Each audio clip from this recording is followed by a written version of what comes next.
I've been a college professor for almost 30 years, and during this entire time I've passionately enjoyed teaching and mentoring students. Yet as the spring semester kicks off, I am filled with anxiety and fear about entering the classroom.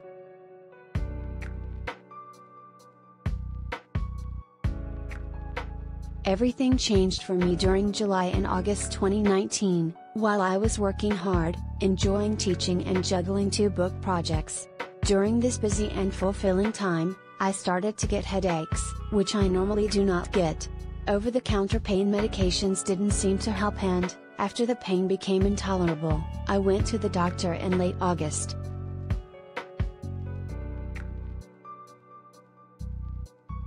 A scan revealed bleeding on both sides of my brain, which can be life-threatening. I was immediately taken into surgery to drain the blood and relieve the pressure. We still don't know why the brain bleeding occurred. I didn't fall and hit my head, the most common cause of such bleeding.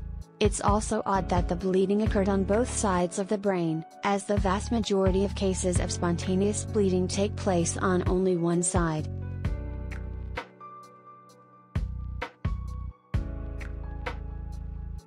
The only medical procedure available to the surgeons was to drill holes in 4 locations through my skull to insert drainage tubes.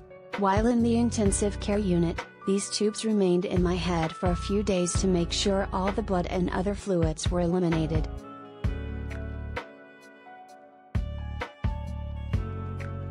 Unfortunately, a complication emerged when the drainage tubes were taken out.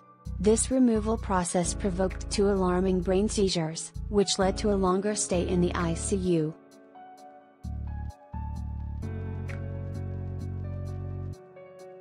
However, despite this setback, the surgery and the drainage procedures ultimately went well, and after 6 days in the ICU, and a couple more in the hospital recovering, I was able to go home.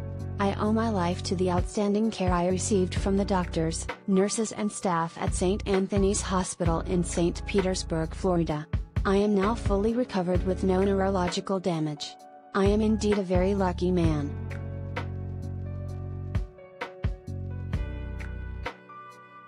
Yet, the surgery left me with 4 significant holes, dents, in my skull, a freakish sort of look on my bald head that is a bit overwhelming for me.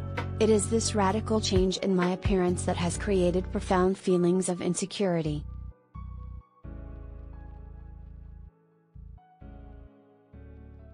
Immediately after the operation, my head was full of scars, staples, incisions and scabs. It was impossible at that time to know what would be permanent and what would heal.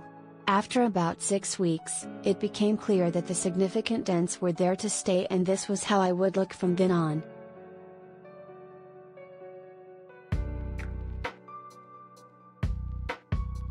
My reaction was to feel incredibly insecure and withdrawn. I worried about the image I would project to my friends, work colleagues and students. Would I now be judged by my scarred appearance?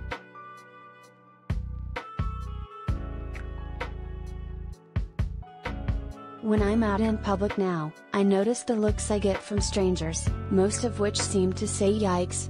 WTF!" Some friends have literally gasped when they saw me and then given me a hug. Others have tried to just focus on my eyes, act like everything is normal and not let me see them look up at the holes.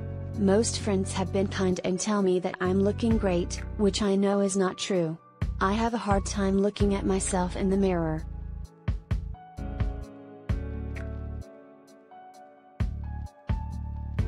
Humor has helped me deal the most. My husband and I joke a lot about my new holy head. A friend offered to get some stage makeup putty to fill in the dents, and another put her fingers in all 4 holes. Such playfulness is wonderful and relieving.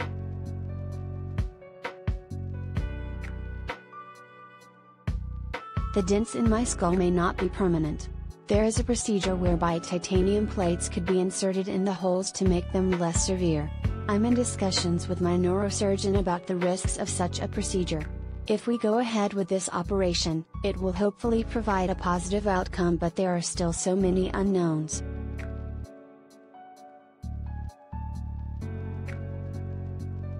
Why does our appearance matter so much? I intend to continue to work hard to inspire, provoke and challenge students. I will continue my life goal of being a master teacher, and I know the pedagogical techniques I've mastered do not depend on my looks. Yet, we, as a society, put so much value on appearance. Think about the billions of dollars spent on hair products, cosmetics and plastic surgery. Think about the ads that bombard us hourly on social and mainstream media and tell us we need products in order to look good and be happy. Think about the studies that demonstrate the advantages in life good-looking people have over others. Think about how much time we spend each day looking in the mirror to affirm the way we want to present ourselves to the world. I now no longer have as much control over how I am presented to the world.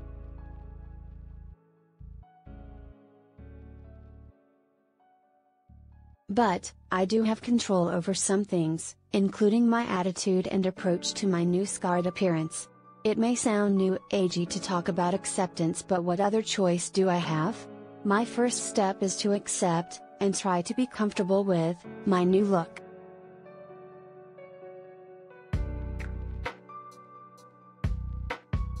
And in this regard, I know my students will be incredibly helpful. Over many years, I have found Eckerd College students, from millennials to Gen Z, to be accepting, kind, generous, thoughtful, engaging, non-judgmental and supportive. Thus, on a very fundamental basis, I hope and believe that these students will not define me by how I look, but by who I am and how I teach.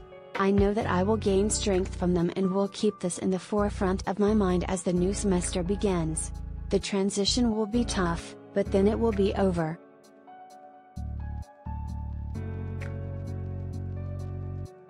Thousands of others have experienced disfigurements much worse than mine. I look forward to the day when our society as a whole becomes less judgmental and less obsessed with superficial appearances.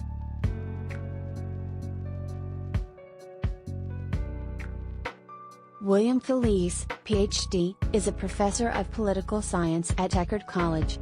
Felice was named the 2006 Florida Professor of the Year by the Carnegie Foundation for the Advancement of Teaching. He can be reached via his website, williamfelice.com.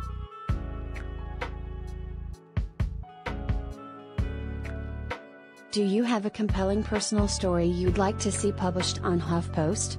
Find out what we're looking for here and send us a pitch.